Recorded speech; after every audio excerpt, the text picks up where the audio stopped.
Hey, salut les joueurs! Pour ceux que ça intéresse, faisons un peu d'histoire dans cette vidéo. En 1534, Jacques Cartier découvre le Québec. Et en 1608, Samuel de Champlain vient s'établir pour mettre en place la colonie. Les lois ont beaucoup évolué en 400 ans au Québec. Mais l'époque juridique dans laquelle on se retrouve aujourd'hui découle, selon moi, de 1867. C'est à ce moment-là qu'il y a eu la création du Canada. Et tout ça, ça a découlé de la mise en vigueur d'une seule grande loi. On parle souvent de droit constitutionnel ou de charte constitutionnelle. Mais ce qu'on oublie souvent, c'est que le terme constitutionnel prend sa source dans la Constitution. Dans notre cas, c'est la Constitution d'un pays. Par la mise en vigueur d'une seule grande loi, l'Acte de l'Amérique du Nord britannique, qui existe encore aujourd'hui, mais qu'on appelle la Loi constitutionnelle de 1867.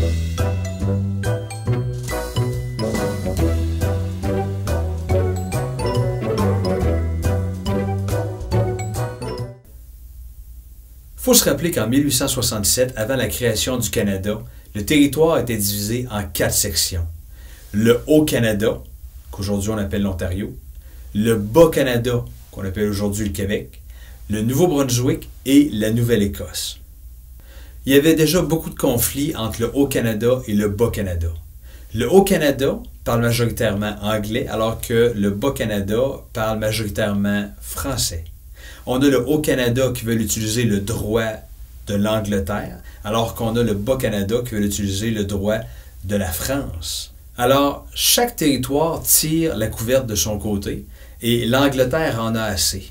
Et en bout de ligne, au lieu de décider de gérer les conflits entre le Haut-Canada et le Bas-Canada, ce qui est décidé, c'est que l'Angleterre prend la décision de redonner plus d'autonomie à toutes les colonies. C'est à ce moment-là que le Canada est officiellement créé en 1867. On a encore 4 territoires, l'Ontario, le Québec, le Nouveau-Brunswick et la Nouvelle-Écosse. C'est à ce moment que le gouvernement fédéral est mis en place pour gérer tout ce qui est standard pour toutes les provinces. Et un gouvernement va être instauré dans chaque province pour gérer les particularités de cette province-là. C'est ça qui va permettre au Québec de rester majoritairement francophone et d'utiliser le droit civil français, contrairement aux autres provinces qui décident de faire l'inverse. La seule restriction, c'était que toutes les lois votées par les provinces ou le fédéral ne devaient pas aller à l'encontre des lois votées par l'Angleterre. Et les lois des provinces ne devaient pas aller à l'encontre de l'Acte de l'Amérique du Nord britannique.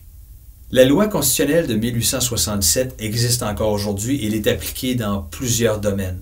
On retrouve certains chapitres qui sont importants et voici les 7 les plus importants selon moi. Chapitre 2, l'Union. C'est là qu'on va retrouver les provinces qui vont être nommées clairement. Le chapitre 3, le pouvoir exécutif. La reine reste la chef du Canada, la reine reste la chef des armées, et à ce moment-là, on va nommer un gouverneur général qui va remplacer la reine en son absence sur le territoire. Chapitre 4, le pouvoir législatif.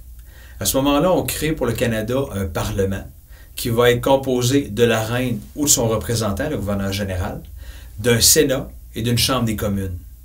Le chapitre 5, les constitutions provinciales. Dans chaque province, on va avoir un lieutenant-gouverneur qui va être nommé, qui, lui, va remplacer le gouverneur général en son absence. Donc, on a la reine, en dessous, on a un gouverneur général, et en dessous de lui, on va avoir 4 lieutenants-gouverneurs. Chapitre 6, la distribution des pouvoirs législatifs. C'est une section très importante, parce que dans cette section, on va décrire qui, entre le fédéral et le provincial, va avoir à gérer certains éléments.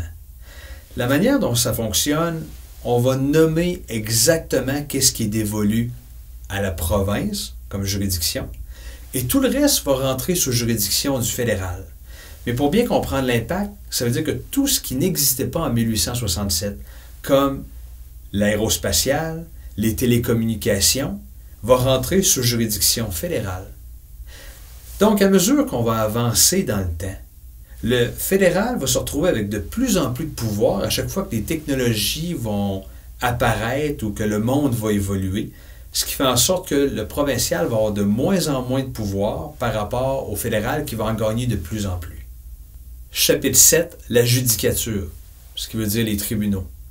Ce qu'on explique, c'est qu'au Québec, il va y avoir 2 tribunaux qui vont être créés, la Cour du Québec ainsi que la Cour supérieure. La Cour du Québec va entendre les litiges souvent un peu moins importants.